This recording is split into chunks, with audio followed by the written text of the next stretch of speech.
स्वामी तिन्ही जगाचा आई विना भिकारी या उक्तीची पुन्हा एकदा आठवण होणारी घटना, त्या घटनेची आज मला आठवण झाली. नमस्कार, मी तुषार शिंदे सर आणि आपण आहोत शिंदे सर स्पेशल इंग्लिश क्लासेसच्या YouTube चॅनलवरती.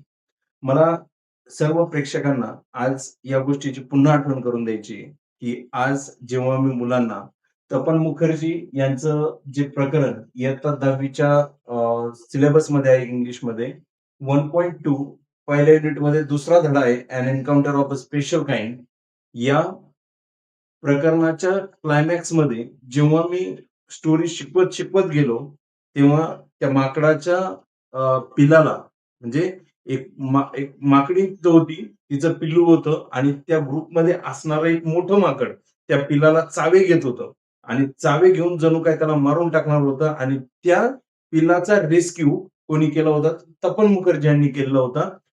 त्यांच्या लाईफमध्ये असणारी रिअल स्टोरी होती आणि ही स्टोरी शिकवत असताना आईचं महत्व विशद करणारी गोष्ट त्यांनी त्या क्लायमॅक्स मध्ये दिली. जेव्हा त्या पिल्लाची पूर्णपणे त्यांनी रिवायवल त्याचं पुनरुज्जीवन केलं होतं. म्हणजे मरायला झालेलं पिल्लू, लिस्टलेस, लाईफलेस, मोशनलेस झालेलं जे पिल्लू होतं, त्या पिल्लाला त्यांनी जिवंत केलं होतं.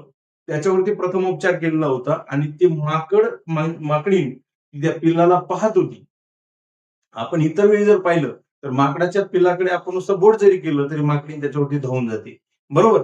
पण त्या ठिकाणी जी त्यांनी कन्सेप्ट वापरली, की ती सार्वत्रिक आई होती. तिच्या पिल्लाला या लेखकापासून कोणतीही इजा होणार नाही, अशी गोष्ट ती जेव्हा अ, करत होते, स्वतःला कन्व्हिन्स केलं होतं आणि जेव्हा त्या माकडाच्या पिल्लाच्या आईच्या डोळ्यामध्ये लेखकाने पाहिलं, तर त्या आईने कृतज्ञता व्यक्त केली होती, कारण तिच्या पिल्लाला लेखकाने वाचवलेलं होतं. मग या ठिकाणी मला आज पुन्हा त्या गोष्टीची आठवण होते. आपण गेली 2-3 दिवसापासून एक घटना आपल्या Instagram, Facebook, YouTube किंवा सगळ्या न्यूज चॅनलमध्ये पब्लिश होत आहे, की नर्मदा नदीवरती असणारं जे काही बर्गी धरण होतं, या धरणामध्ये पर्यटनासाठी गेलेले जे काही लोक होते, त्या म्हणजे जबलपूरपासून साधारणतः 40 किलोमीटर अंतरावरती असणारं हे धरण.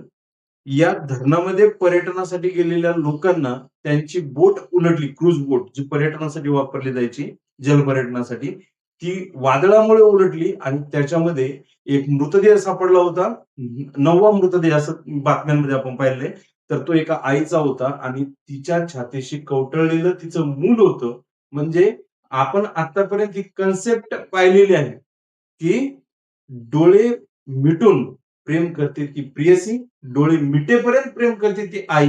पण या कन्सेप्टने आपल्याला मात्र एक गोष्ट अतिशय अ, म्हणजे आपल्या मनाला म्हणजे एरवी ते धरण जे आहे, ते खूप शांततेचं धरण असणारं ओळखलं जातं, ज्याच्यामध्ये पर्यटनासाठी लोक जातात. पण आज मात्र ते धरण किंचाळ्यांनी भरलेलं होतं. ते धरण जीवाच्या आकांताने भरलेलं होतं आणि त्या ठिकाणी कायमस्वरूपी अधोरेखित केलेली गोष्ट घडली. ती गोष्ट म्हणजे आईचं महत्व विशद करणारी गोष्ट घडली, की डोळे मिटल्यानंतर सुद्धा प्रेम करते ती पण आईच.